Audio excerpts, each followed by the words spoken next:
Naitwa Juma Abdalla Kambaku, ni mwenyekiti wa serikali ya kijiji Malela. Kutokana na hali ya mtazamo wa serikali ya kijiji kwa kipindi hiki, kuna mabadiliko makubwa ukilinganisha na miaka 5 ya nyuma. Kwa sasa hali ya maendeleo ni makubwa. Idadi ya watu imeongezeka, lakini pia Malela imekuwa.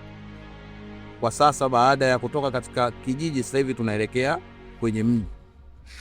Idadi ya wananchi wanaoingia ni wengi, lakini pia vile vile na hata mzunguko wa kibiashara ni mkubwa.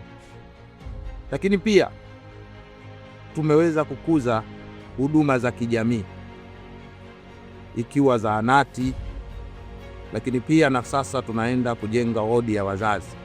Lakini pia kwa upande wa shule ya msingi, sasa tuna madarasa ya kutosha, na pia tuna shule ya sekondari, nayo ina wanafunzi ambao wa kidato cha kwanza hadi kidato cha 4, lakini pia kuna bweni ambalo wanafunzi kwa sasa wanaishi hapa.